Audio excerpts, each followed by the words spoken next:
En resumen, hemos visto por qué las constituciones son tan múltiples. ¿Por qué existen otras distintas que las que hemos nombrado, puesto que lo mismo la democracia que las otras especies de gobierno pueden ofrecer diversos matices?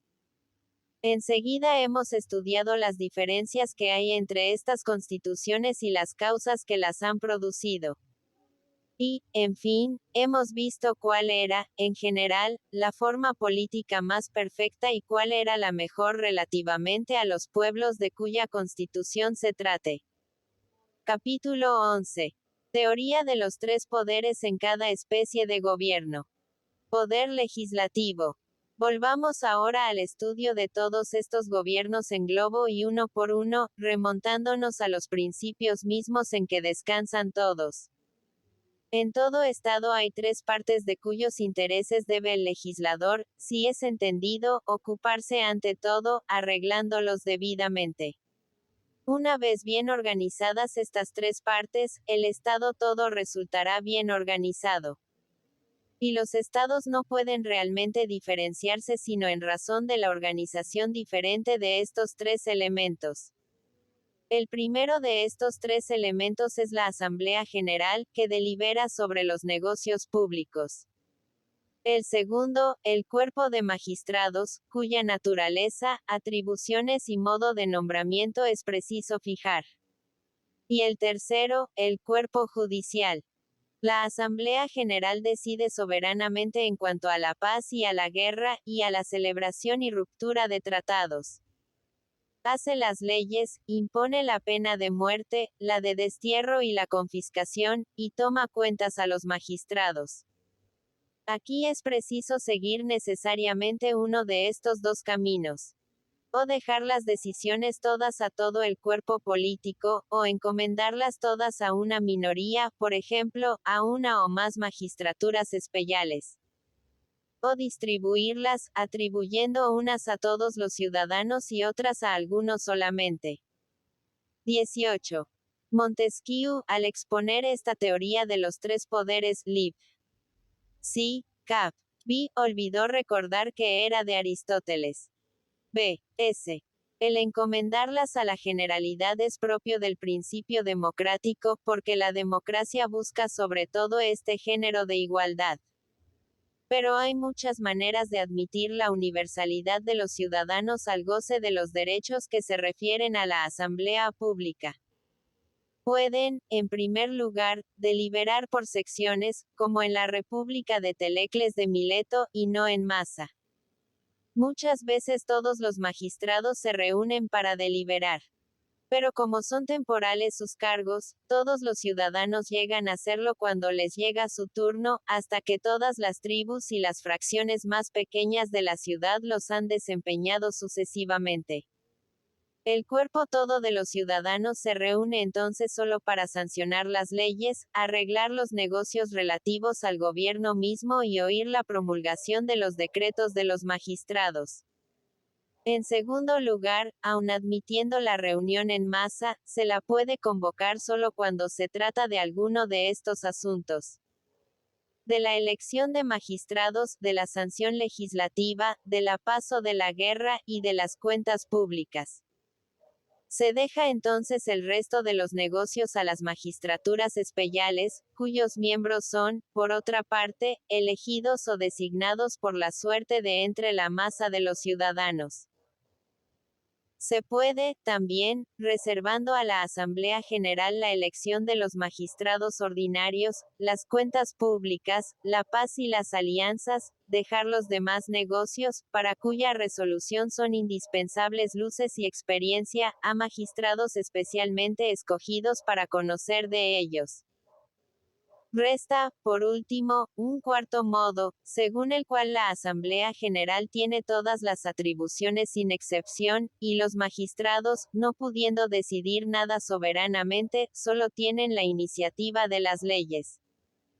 Este es el último grado de la demagogia, tal como existe en nuestros días, correspondiendo, como ya hemos dicho, a la oligarquía violenta y a la monarquía tiránica. Estos cuatro modos posibles de Asamblea General son todos democráticos. En la oligarquía, la decisión de todos los negocios está confiada a una minoría, y este sistema admite igualmente muchos grados. Si el censo es muy moderado, y por lo mismo son muchos los ciudadanos que pueden inscribirse en él, si se respetan religiosamente las leyes sin violarlas jamás. Y si todo individuo incluido en el censo tiene parte en el poder, la institución oligárquica en su principio, se convierte en republicana por la suavidad de sus formas. Si, por el contrario, no todos los ciudadanos pueden tomar parte en las deliberaciones, pero todos los magistrados son elegidos y observan las leyes, el gobierno es oligárquico como el primero. Pero si la minoría, dueña soberana de los negocios generales, se constituye por sí misma, haciéndose hereditaria y sobreponiéndose a las leyes, tendremos necesariamente el último grado de la oligarquía. Cuando la decisión de ciertos asuntos, como la paz y la guerra, se pone en manos de algunos magistrados, quedando encomendado a la masa de los ciudadanos el derecho de intervenir en las cuentas generales del Estado, y estos magistrados tienen la decisión de los demás negocios, siendo, por otra parte, electivos o designados por la suerte, el gobierno es aristocrático o republicano. Si se acude a la elección para ciertos negocios y para otros a la suerte, ya entre todos, ya entre los candidatos incluidos en una lista, o si la elección y la suerte recaen sobre la universalidad de los ciudadanos, entonces el sistema es, en parte, republicano y aristocrático, y en parte, puramente republicano. Tales son todas las modificaciones de que es susceptible la organización del cuerpo deliberante, y cada gobierno lo organiza según las relaciones que acabamos de indicar. En la democracia, sobre todo en este género de democracia que se cree hoy más digno de este nombre que todos los demás, en otros términos, en la democracia en que la voluntad del pueblo está por encima de todo, hasta de las leyes, sería bueno, en interés de las deliberaciones, adoptar para los tribunales el sistema de las oligarquías. La oligarquía se sirve de la multa para obligar a concurrir al tribunal a aquellos cuya presencia estima necesaria. La democracia, que da una indemnización a los pobres que desempeñan funciones judiciales, debería seguir el mismo método respecto de las asambleas generales. Conviene a la deliberación que tomen parte en ella todos los ciudadanos en masa, para que se ilustre la multitud con las luces de los hombres distinguidos y estos aprovechen lo que por instinto sabe la multitud. También podría tomarse un número igual de votantes por una y por otra parte, procediéndose después a su designación por elección o por suerte. En fin, en el caso en que el pueblo supere excesivamente en número a los hombres políticamente capaces, podría concederse la indemnización, no a todos, sino solo a tantos pobres como sean los ricos, y eliminar a todos los demás.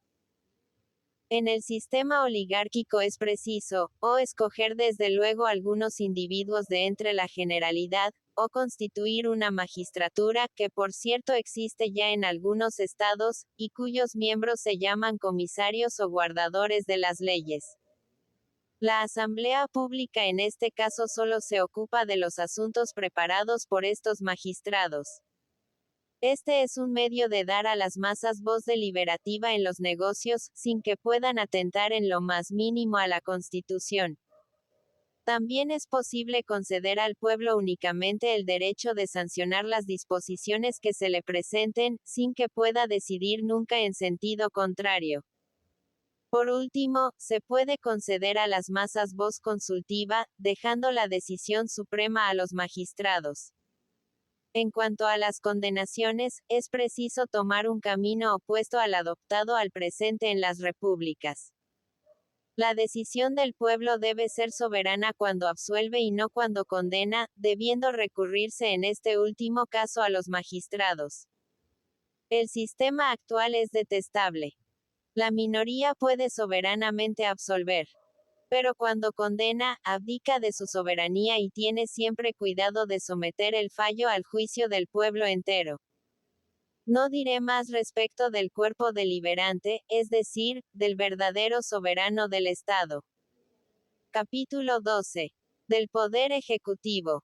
A la cuestión de la organización de la Asamblea General debe seguir la relativa a las magistraturas.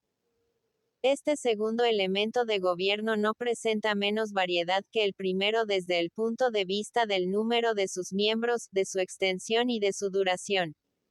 Esta duración es tan pronto de 6 meses o menos, como de 1 año o mayor. Los poderes deben conferirse con carácter vitalicio, por largos plazos, o según otro sistema.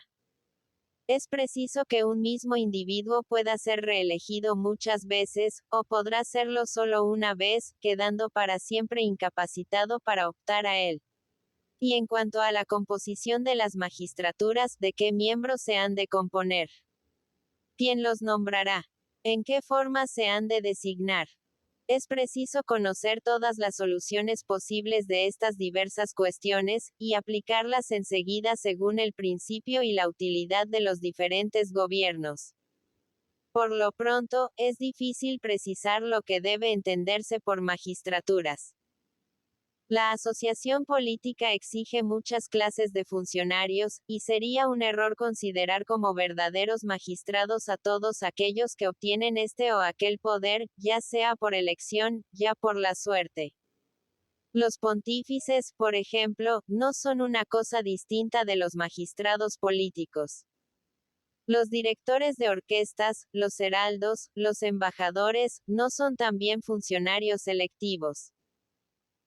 Pero ciertos cargos son eminentemente políticos y obran en una esfera dada de hechos, o sobre el cuerpo entero de los ciudadanos, como, por ejemplo, el general que manda a todos los miembros del ejército, o sobre una porción solamente de la ciudad, como sucede con los inspectores de mujeres o de los niños. Otras funciones pertenecen, por decirlo así, a la economía pública. Por ejemplo, la que desempeña el intendente de víveres, que es un funcionario también electivo. Otras, en fin, son serviles, y se confían a esclavos cuando el Estado es bastante rico para pagarles. Por regla general, las funciones que dan derecho a deliberar, decidir y ordenar ciertas cosas, son las que constituyen las únicas y verdaderas magistraturas. Yo me fijo principalmente en la última condición, porque el derecho de ordenar es el carácter real mente distintivo de la autoridad. Esto, por otra parte, importa poco, por decirlo así, para la vida ordinaria. Porque nunca se ha disputado sobre la denominación de los magistrados, quedando así reducida la cuestión a un punto de controversia puramente teórico. ¿Cuáles son las magistraturas esenciales a la existencia de la ciudad? ¿Cuál es su número? ¿Cuáles aquellas que, sin ser indispensables, contribuyen, sin embargo, a que tenga una buena organización el Estado? He aquí una serie de preguntas que pueden hacerse con motivo de cualquier Estado, por pequeño que se le suponga. En los grandes, cada magistratura puede y debe tener atribuciones que son propias y peculiares de ella. Lo numeroso de los ciudadanos permite multiplicar los funcionarios. Entonces, ciertos empleos no son obtenidos por un mismo individuo sino mediando largos intervalos, y a veces solo se alcanzan una vez. No puede negarse que un empleo está mejor desempeñado cuando la atención del magistrado se limita a un solo objeto, en vez de extenderse a una multitud de asuntos diversos. En los pequeños estados, por el contrario, es preciso centralizar las diversas atribuciones en algunas manos. Siendo los ciudadanos muy pocos, el cuerpo de los magistrados no puede ser numeroso. ¿Cómo sería posible encontrar sustitutos? Los pequeños estados necesitan muchas veces las mismas magistraturas y las mismas leyes que los grandes. Solo que en los unos los cargos recaen frecuentemente en unas mismas manos, y en los otros esta necesidad solo se reproduce de largo en largo tiempo. Pero no hay inconveniente en confiar a una misma persona muchas funciones a la vez, con tal que estas funciones no sean por su naturaleza contrarias. La escasez de ciudadanos obliga necesariamente a multiplicar las atribuciones conferidas a cada empleo, pudiendo entonces compararse los empleos públicos a esos instrumentos que prestan usos distintos y que sirven al mismo tiempo de lanza y de antorcha. Podríamos determinar, ante todo, el número de los empleos indispensables en todo estado y el de los que, sin ser absolutamente necesarios, son, sin embargo, convenientes. Partiendo de este dato será fácil descubrir cuáles son los que se pueden reunir sin peligro en una sola mano. También deberán distinguirse con cuidado aquellos de que puede encargarse un mismo magistrado según las localidades, y aquellos que en todas partes podrían reunirse sin inconvenientes. Y así, en cuanto a policía urbana, debe establecerse un magistrado especial para la vigilancia del mercado público y otro magistrado para otro lugar, o basta un solo magistrado para toda la ciudad. La división de las atribuciones debe hacerse teniendo en cuenta las cosas o las personas. Me explicaré. Es preciso que un funcionario, por ejemplo, se encargue de toda la policía urbana, y otros de la inspección de las mujeres y de los niños. Examinando el punto con relación a la Constitución, puede preguntarse si la clase de funciones es en cada sistema político diferente, o si es en todas partes idéntica. Así, en la democracia, en la oligarquía, en la aristocracia, en la monarquía, las magistraturas elevadas son las mismas aunque no estén confiadas a individuos iguales y ni siquiera semejantes. No varían según los diversos gobiernos. En la aristocracia, por ejemplo, no están en manos de las personas ilustradas. En la oligarquía, en las de los hombres ricos. Y en la democracia, en las de los hombres libres. ¿No deben algunas magistraturas organizarse sobre estas diversas bases? No hay casos en que es bueno que sean las mismas, y casos en que es bueno que sean diferentes. No conviene que, teniendo las mismas atribuciones, sea su poder unas veces restringido y otras muy amplio. Es cierto que algunas magistraturas son exclusivamente peculiares de un sistema. Tal es la de las comisiones preparatorias tan contrarias a la democracia que reclama un Senado. Ni tampoco es menos cierto que se necesitan funcionarios análogos encargados de preparar las deliberaciones del pueblo, a fin de economizar tiempo. Pero si estos funcionarios son pocos, la institución es oligárquica. Y como los comisarios no pueden ser nunca muchos, la institución pertenece esencialmente a la oligarquía. Pero donde quiera que existen simultáneamente una comisión y un senado, el poder de los comisarios está siempre por encima del de los senadores. El senado procede de un principio democrático.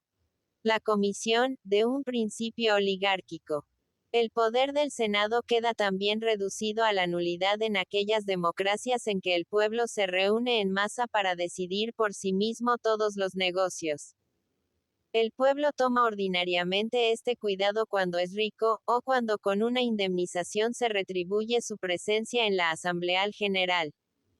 Entonces, gracias al tiempo desocupado de que dispone, se reúne frecuentemente y juzga de todo por sí mismo. La pedonomía, la gineconomía y cualquiera otra magistratura especialmente encargada de vigilar la conducta de los jóvenes y de las mujeres son instituciones aristocráticas y no tienen nada de populares. Pues ¿cómo se va a prohibir a las mujeres pobres salir de sus casas? Tampoco tiene nada de oligárquica. Porque ¿cómo se puede impedir el lujo a las mujeres en la oligarquía? 19. Aristóteles quiere sin duda recordar aquí la especie de relatores establecidos por la oligarquía de los 400 en Atenas, en el primer año de la Olimpiada 92, 411 años A. DJ. C. B. S. Pongamos aquí fin a estas consideraciones, y veamos ahora de tratar de la institución de las magistraturas de una manera fundamental. Las diferencias solo pueden recaer sobre tres términos diversos, cuyas combinaciones deben dar todos los modos posibles de organización. Estos tres términos son Primero, los electores. Segundo, los elegibles. Por último, la manera de hacer los nombramientos. Estos términos pueden presentarse bajo tres aspectos diferentes. El derecho de nombrar a los magistrados puede pertenecer, o a la universalidad de los ciudadanos, o solo a una clase especial. La elegibilidad puede ser el derecho de todos, o un privilegio unido a la riqueza, al nacimiento, al mérito o a cualquier otra condición. En Megara, por ejemplo, estaba reservado este derecho a los que habían conspirado y combatido para destruir la democracia. En fin, la forma del nombramiento puede variar desde la suerte hasta la elección. Además, pueden combinarse estos modos de dos en dos. Con lo cual quiero decir que para sus magistraturas puede hacerse el nombramiento por una clase especial, al mismo tiempo que para otras por la universalidad de los ciudadanos. O bien que la elegibilidad será, respecto de unas, un derecho general, al mismo tiempo que será, respecto de otras, un privilegio. O, en fin, que para estas serán nombrados a la suerte los que las han de desempeñar, y para aquellas, por elección. Cada una de estas tres combinaciones puede ofrecer cuatro modos. Primero, todos los magistrados son tomados de la universalidad de los ciudadanos por medio de la elección. Segundo, todos los magistrados son tornados de la universalidad de los ciudadanos por medio de la suerte. Tercero y cuarto, aplicándose la elegibilidad a todos los ciudadanos a la vez, puede verificarse esto sucesivamente por tribus, por cantones, por fratrias, de manera que todas las clases vayan pasando por turno. Quinto y sexto, o bien la elegibilidad puede aplicarse a todos los ciudadanos en masa, adoptando uno de estos modos para unas funciones y otro modo para otras. Por otra parte, siendo el derecho de nombrar privilegio de ciertos ciudadanos, los magistrados pueden tomarse, y es el séptimo modo, del cuerpo entero de ciudadanos por medio de la elección. Octavo, del cuerpo entero de ciudadanos, por medio de la suerte. Noveno, de entre cierta parte de ciudadanos, por medio de elección. Décimo, de cierta porción de ciudadanos, por medio de la suerte. Undécimo, se puede nombrar para ciertas funciones, según la primera forma. Y duodécimo, para otras según la segunda, es decir, aplicar al cuerpo entero de los ciudadanos la elección para unas funciones, la suerte para otras. He aquí, pues, 12 modos de instituir las magistraturas, sin contar las combinaciones compuestas. 20. Megara, ciudad doria entre el Asia y el istmo de Corinto. 21. Para facilitar la inteligencia de este pasaje, que es bastante difícil, M. Gettig ha formado un cuadro en el que desarrolla esta nomenclatura semipolítica y semiaritmética. Véase Saint-Hilaire, pag. 352. De todos estos modos de organización solo dos son democráticos. La elegibilidad para todas las magistraturas concedida a todos los ciudadanos, sea por suerte, sea por elección. O, simultáneamente, designando para una función por suerte y para otra por elección. Si son llamados a nombrar todos los ciudadanos, no en masa, sino sucesivamente, y el nombramiento ha de recaer ya en uno de la generalidad de los ciudadanos, ya en algunos privilegiados, por suerte o por elección, o por los dos medios al mismo tiempo. O también si para unas magistraturas se nombra de entre la masa de ciudadanos, y otras están reservadas a ciertas clases privilegiadas, con tal que esto se haga por los dos modos a la vez, es decir, unas por suerte y por elección otras, la institución en todos estos casos es republicana. Si el derecho de nombrar de entre todos los ciudadanos pertenece solamente a algunos, y las magistraturas se proveen unas por suerte, otras por elección, o de ambos modos a la par, en este caso la institución es oligárquica, siéndolo el segundo modo más que el primero. Si la elegibilidad pertenece a todos para ciertas funciones, y solo a algunos para otras, sea por suerte, sea por elección, el sistema en este caso es republicano y aristocrático. Cuando la designación y la elegibilidad están reservadas a una minoría, es un sistema oligárquico. Si no hay reciprocidad entre todos los ciudadanos, ya se emplee la suerte o los dos modos simultáneamente. Pero si los privilegiados se nombran de entre la universalidad de ciudadanos, el sistema no es ya oligárquico. El derecho de elección concedido a todos y la elegibilidad solo a algunos constituyen un sistema aristocrático. Tal es el número de combinaciones posibles, según las especies diversas de constitución. Podrá verse fácilmente qué sistema conviene aplicar a los diferentes estados, qué modo de instituciones debe adoptarse para las magistraturas y qué atribuciones se les debe asignar. Entiendo por atribuciones de una magistratura el que corra una, por ejemplo, con las rentas del Estado, y otra con su defensa. Las atribuciones pueden ser muy variadas, desde el mando de los ejércitos hasta la jurisdicción para entender en los contratos que se celebren en el mercado público. Capítulo 13. Del Poder Judicial. De los tres elementos políticos antes enumerados, solo nos resta hablar de los tribunales. Seguiremos los mismos principios al hacer el estudio de sus diversas modificaciones. Las diferencias entre los tribunales solo pueden recaer sobre tres puntos: su personal, sus atribuciones, su modo de formación. En cuanto al personal, los jueces pueden tomarse de la universalidad o solo de una parte de los ciudadanos. En cuanto a las atribuciones, los tribunales pueden ser de muchos géneros. Y, en fin, respecto al modo de formación, pueden ser creados por elección o a la suerte. Determinemos, ante todo, cuáles son las diversas especies de tribunales. Son 8. Primera, tribunal para entender en las cuentas y gastos públicos. Segunda, tribunal para conocer de los daños causados al Estado. Tercera, tribunal para juzgar en los atentados contra la Constitución. Cuarta, tribunal para entender en las demandas de indemnización, tanto de los particulares como de los magistrados.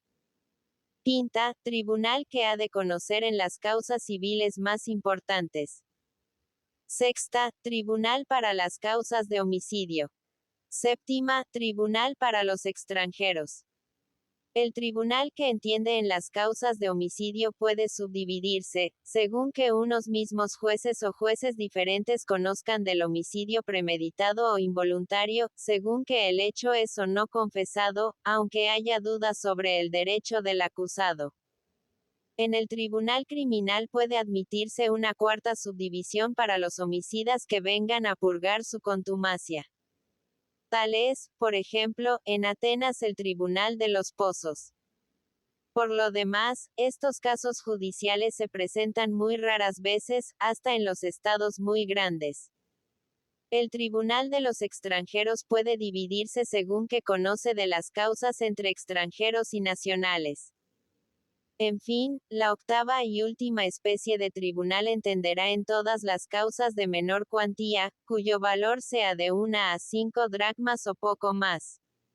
Estas causas, por ligeras que sean, deben ser sustanciadas como las demás, y no pueden someterse a la decisión de los jueces ordinarios. 22. Lugar situado cerca del Pireo a la orilla del mar. Cuando un desterrado, acusado durante su ausencia de un nuevo crimen, quería justificarse, se colocaba en una nave frente a los pozos, y desde allí se defendía delante de los jueces sentados en la ribera, a la que no podía acercarse. Saint-Hilaire, pag. 357. No creemos necesario extendernos más sobre la organización de estos tribunales y de los encargados de las causas de homicidio y de las de los extranjeros. Pero hablaremos algo de los tribunales políticos, cuya viciosa organización puede producir tantos disturbios y revoluciones en el Estado. Si la universalidad de los ciudadanos es apta para el desempeño de todas las funciones judiciales, los jueces pueden ser nombrados todos por suerte o todos por medio de la elección.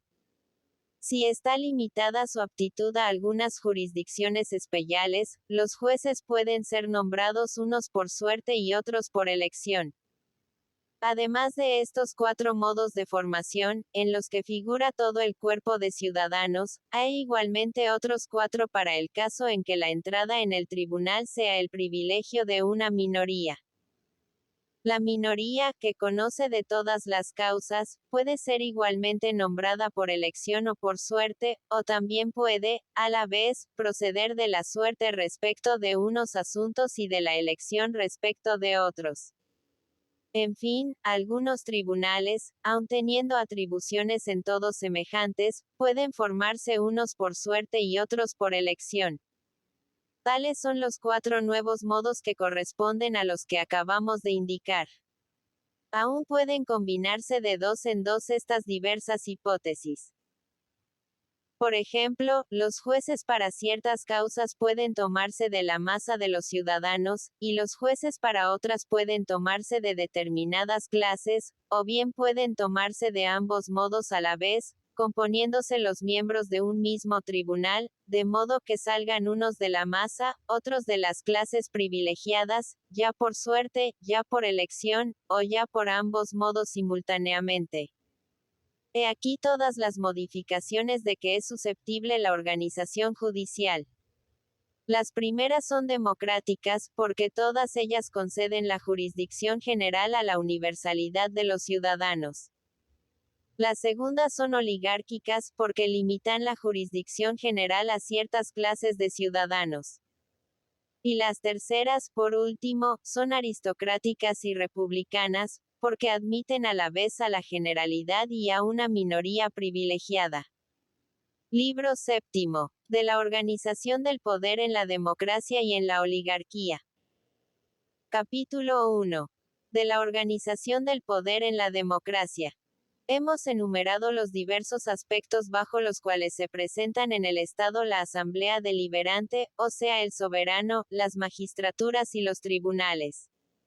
Hemos demostrado cómo la organización de estos elementos se modifica según los principios mismos de la Constitución. Además hemos tratado anteriormente de la caída y estabilidad de los gobiernos, y hemos dicho cuáles son las causas que producen la una y aseguran la otra. Pero como hemos reconocido muchos matices en la democracia y en los demás gobiernos, creemos conveniente volver sobre todo aquello que hayamos dejado a un lado, y determinar el modo de organización más ventajoso y especial de cada uno de ellos. Examinaremos, además, todas las combinaciones a que pueden dar lugar los diversos sistemas de que hemos hablado, mezclándose entre sí. Unidos unos con otros, pueden alterar el principio fundamental del gobierno, y hacer, por ejemplo, a la aristocracia oligárquica, o lanzar las repúblicas a la demagogia. Ved lo que yo entiendo que son estas combinaciones compuestas que me propongo examinar aquí, y que no han sido aún estudiadas. Constituidas la Asamblea General y la elección de los magistrados según el sistema oligárquico, la organización judicial puede ser aristocrática. O, también, organizados oligárquicamente los tribunales y la Asamblea General, la elección de los magistrados puede serlo de una manera completamente aristocrática. Podría suponerse todavía algún otro modo de combinación, con tal que las partes esenciales del gobierno no estén constituidas según un sistema único. 1. Colocado generalmente el sexto. Hemos dicho también a qué estados conviene la democracia, qué pueblo puede consentir las instituciones oligárquicas, y cuáles son, según los casos, las ventajas de los demás sistemas. Pero no basta saber cuál es el sistema que debe, según las circunstancias, preferirse para los estados. Lo que es preciso conocer, sobre todo, es el medio de establecer tal o cual gobierno. Examinemos rápidamente esta cuestión. Hablemos, en primer lugar, de la democracia, y nuestras explicaciones bastarán para hacer comprender bien la forma política diametralmente opuesta a esta y que comúnmente se llama oligarquía. No olvidaremos en esta indagación ninguno de los principios democráticos, ni tampoco ninguna de las consecuencias que de ellos se desprenden. Porque de su combinación nacen los matices de la democracia que son tan numerosas y tan diversos. En mi opinión son dos las causas de estas variedades de democracia. La primera, como ya he dicho, es la variedad misma de las clases que la componen. Por un lado, los labradores. Por otro, los artesanos. Por aquel, los mercaderes. La combinación del primero de estos elementos con el segundo, o del tercero con los otros dos, forma no solo una democracia mejor o peor, sino esencialmente diferente. En cuanto a la segunda causa, hela aquí. Las instituciones que se derivan del principio democrático y que parecen una consecuencia peculiar de los mismos cambian completamente mediante sus diversas combinaciones la naturaleza de las democracias. Estas instituciones pueden ser menos numerosas en este estado, más en aquel, o, en fin, encontrarse reunidas en otro. Importa conocerlas todas sin excepción, ya se trate de establecer una constitución nueva, ya de reformar una antigua. Los fundadores de estados aspiran siempre a agrupar en torno de su principio general todos los especiales que de él dependen. Pero se engañan en la aplicación, como ya he hecho observar al tratar de la destrucción y prosperidad de los estados. Expongamos ahora las bases en que se apoyan los diversos sistemas, los caracteres que presentan ordinariamente, y el fin a cuya realización aspiran. 2. Téngase en cuenta lo dicho en la nota anterior. Aristóteles trata estos temas en el libro quinto, que Patricio de Azcárate coloca el octavo. El principio del gobierno democrático es la libertad. Al oír repetir este axioma, podría creerse que solo en ella puede encontrarse la libertad. Porque esta, según se dice, es el fin constante de toda democracia. El primer carácter de la libertad es la alternativa en el mando y en la obediencia. En la democracia el derecho político es la igualdad, no con relación al mérito, sino según el número. Una vez sentada esta base de derecho, se sigue como consecuencia que la multitud debe ser necesariamente soberana, y que las decisiones de la mayoría deben ser la ley definitiva, la justicia absoluta. Porque se parte del principio de que todos los ciudadanos deben ser iguales. Y así, en la democracia, los pobres son soberanos, con exclusión de los ricos, porque son los más, y el dictamen de la mayoría es ley. Este es uno de los caracteres distintivos de la libertad, la cual es para los partidarios de la democracia una condición indispensable del Estado.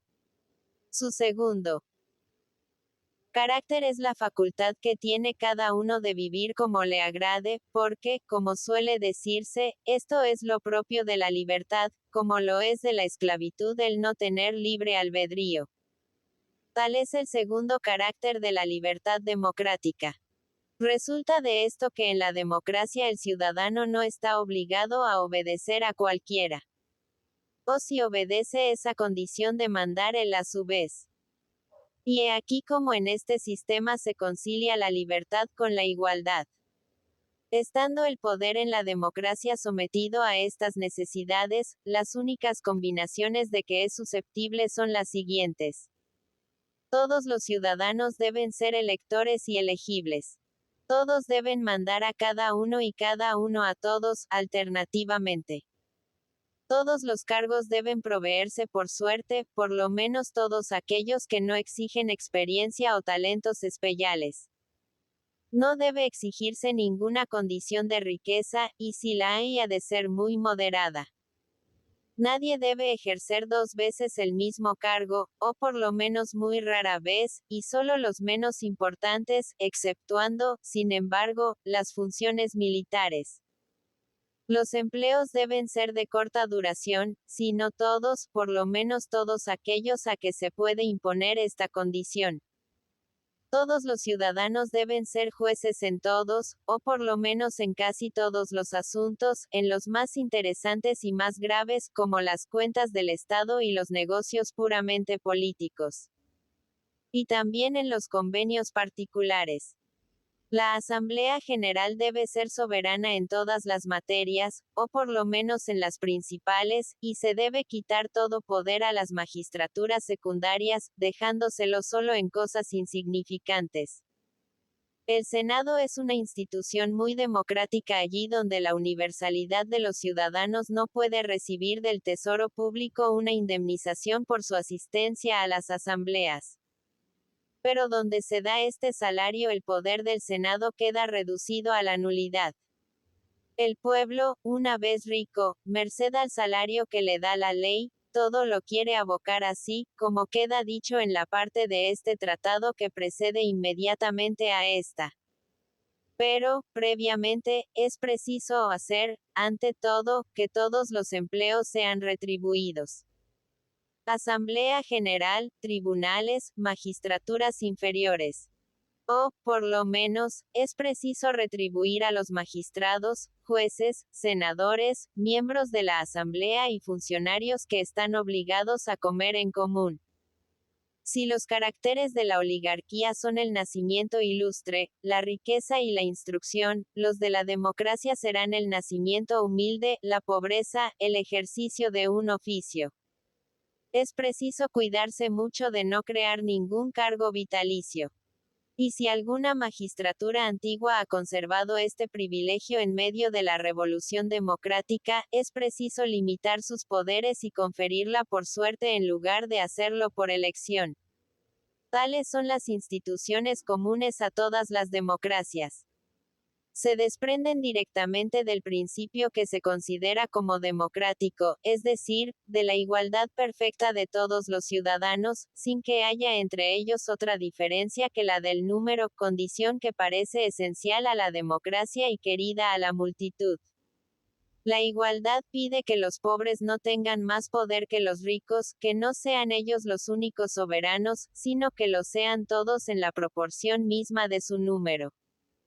No encontrándose otro medio más eficaz de garantizar al Estado la igualdad y la libertad.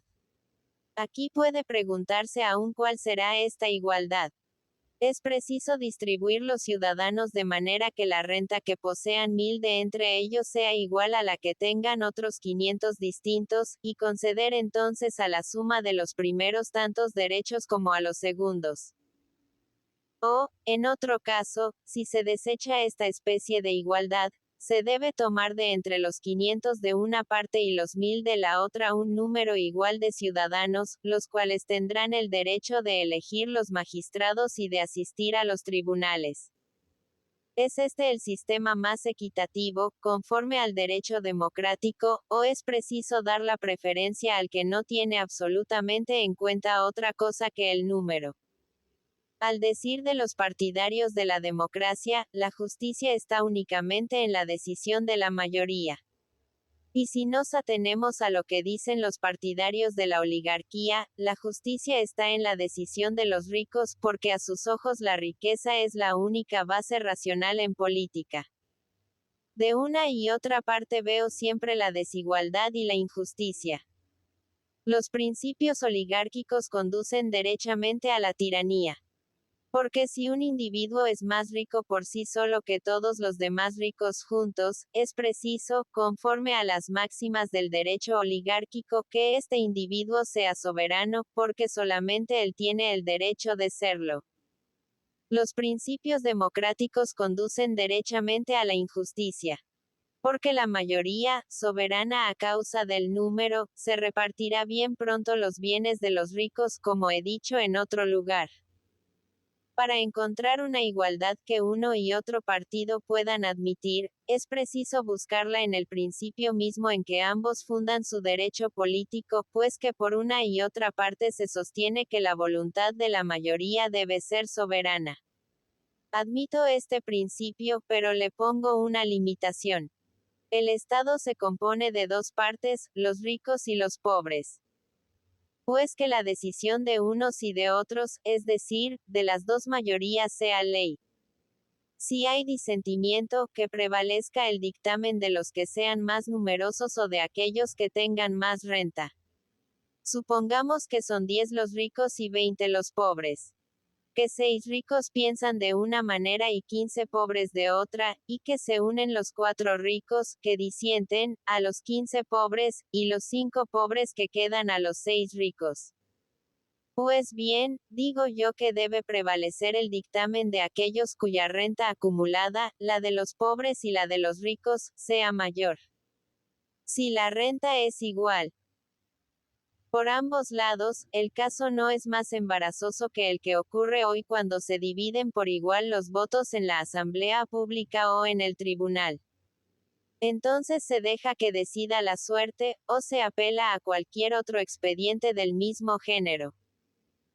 Cualquiera que sea, por otra parte, la dificultad de alcanzar la verdad en punto a igualdad y justicia, siempre será este recurso mucho menos trabajoso que el convencer a gentes que son bastante fuertes para poder satisfacer sus ardientes deseos.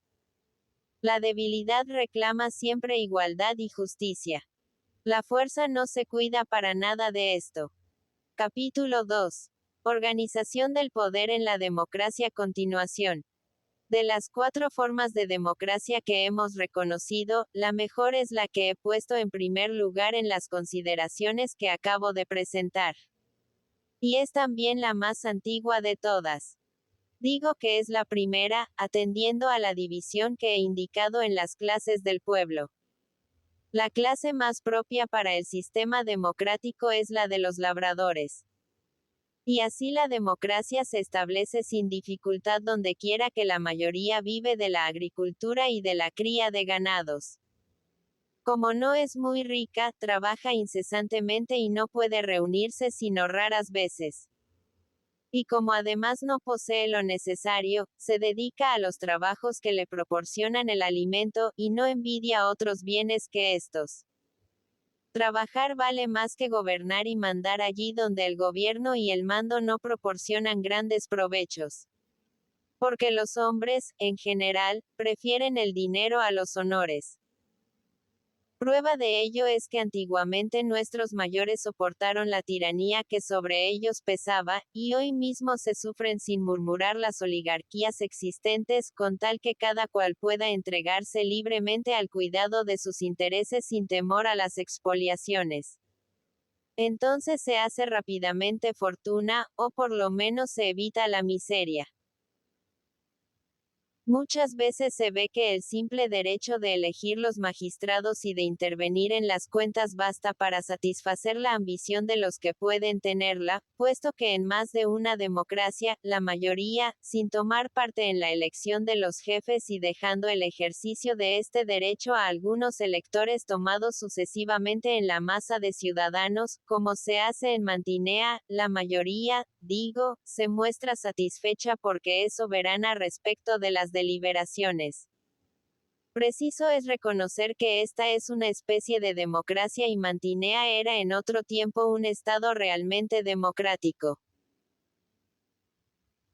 En esta especie de democracia, de que ya he hablado anteriormente, es un principio excelente y una aplicación bastante general el incluir entre los derechos concedidos a todos los ciudadanos la elección de los magistrados, el examen de cuentas y la entrada en los tribunales, y exigir para las funciones elevadas condiciones de elección y de riqueza, acomodando este último requisito a la importancia misma de los empleos, o también prescindiendo de esta condición de la renta respecto de todas las magistraturas, escoger a los que pueden, merced a su fortuna, llenar cumplidamente el puesto a que son llamados. Un gobierno es fuerte cuando se constituye conforme a estos principios. De esta manera, el poder pasa siempre a las manos de los más dignos, y el pueblo no recela de los hombres merecedores de estimación, a quienes voluntariamente ha colocado al frente de los negocios. Esta combinación basta también para satisfacer a los hombres distinguidos. No tienen nada que temer para sí mismos de la autoridad de gentes que serían inferiores a ellos. y personalmente gobernarán con equidad, porque son responsables de su gestión ante ciudadanos de otra clase distinta de la suya.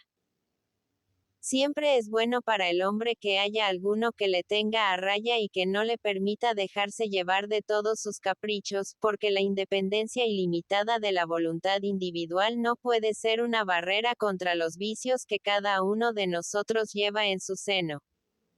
De aquí resulta necesariamente para los estados la inmensa ventaja de que el poder es ejercido por personas ilustradas que no cometen faltas graves, y que el pueblo no está degradado y envilecido. Esta es sin duda alguna la mejor de las democracias. ¿Y de dónde nace su perfección? De las costumbres mismas del pueblo por ella regido. Casi todos los antiguos gobiernos tenían leyes excelentes para hacer que el pueblo fuera agricultor. O limitaban de una manera absoluta la posesión individual de las tierras, fijando cierta cantidad, de la que no se podía pasar. O fijaban el emplazamiento de las propiedades, tanto en los alrededores de la ciudad como en los puntos más distantes del territorio. A veces hasta se añade a estas primeras precauciones la absoluta prohibición de vender los lotes primitivos. Se cita también como cosa parecida aquella ley que se atribuye a Oxilo y que prohibía prestar con la garantía de hipoteca constituida sobre bienes raíces.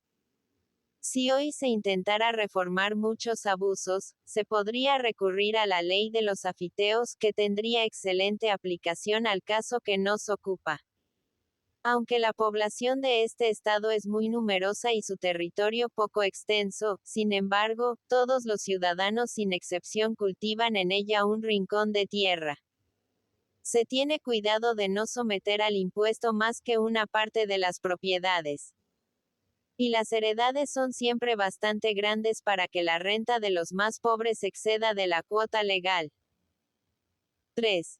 Esta observación es profunda, y no puede dudarse que la democracia ha debido a esta circunstancia los progresos inmensos que ha hecho en Francia. Saint-Hilaire. 4. En esta organización de la República de Mantinea puede entreverse una forma casi representativa. Es quizá el único rastro de este género que presenta la antigüedad. Es sabido que Mantinea fue destruida por Agesilao en la Olimpiada 98, unos 387 años a.D.J. C. y reconstruida más tarde. Saint-Hilaire. Después del pueblo agricultor, el pueblo más propio para la democracia es el pueblo pastor que vive del producto de sus ganados. Este género de vida se aproxima mucho a la agrícola. Y los pueblos pastores son maravillosamente aptos para las penalidades de la guerra, están dotados de un temperamento robusto, y son capaces de soportar las fatigas de campaña. En cuanto a las clases diferentes de estas, y de que se componen casi todas las demás especies de democracias, son muy inferiores a las dos primeras. Su existencia aparece degradada, y la virtud no juega papel alguno en las ocupaciones habituales de los artesanos, de los mercaderes y de los mercenarios. Sin embargo, es preciso observar que, bulliendo esta masa sin cesar en los mercados y calles de la ciudad, se reúne sin dificultad, si puede decirse así, en asamblea pública. Los labradores, por el contrario, diseminados como están por los campos, se encuentran raras veces y no sienten tanto la necesidad de reunirse. Pero si el territorio está distribuido de tal manera que los campos destinados al cultivo estén muy distantes de la ciudad, en este caso se puede establecer fácilmente una excelente democracia y hasta una república. La mayoría de los ciudadanos se vería entonces precisada a emigrar de la ciudad e iría a vivir al campo, y podría estatuirse que la turba de mercaderes no pudiera reunirse nunca en asamblea general sin que estuviera presente la población agrícola. Tales son los principios en que debe descansar la institución de la primera y mejor de las democracias. Se puede, sin dificultad, deducir de aquí la organización de todas las demás, cuyas degeneraciones tienen lugar según las diversas clases de pueblo, hasta llegar a aquella que es preciso excluir siempre. En cuanto a esta última forma de la demagogia, en la que la universalidad de los ciudadanos toma parte en el gobierno, no es dado a todos los estados sostenerla. Y su existencia es muy precaria, como no vengan las costumbres y las leyes a la par a mantenerla. Hemos indicado más arriba la mayor parte de las causas que destruyen esta forma política y los demás estados republicanos. Para establecer esta especie de democracia y transferir todo el poder al pueblo, los que lo intentan en secreto procuran generalmente inscribir en la lista civil el mayor número de personas que les es posible. Comprendiendo sin vacilar en el número de ciudadanos, no solo a los que son dignos de este título, sino también a todos los ciudadanos bastardos y a todos los que lo son solo por un lado, quiero decir, por la línea paterna o por la materna. Todos estos elementos son buenos para formar un gobierno bajo la dirección de tales hombres. Estos son los medios que están por completo al alcance de los demagogos. Sin embargo, tengan cuidado de no hacer uso de ellos sino hasta conseguir que las clases inferiores superen en número a las clases elevadas y a las clases medias. Que se guarden bien de pasar de aquí, porque traspasando este límite se crea una multitud indisciplinada y se exaspera a las clases elevadas, que sufren muy difícilmente el imperio de la democracia. La revolución de Cirene no reconoció otras causas. No se nota el mal mientras es ligero. Cuando se aumenta, entonces llama la atención de todos.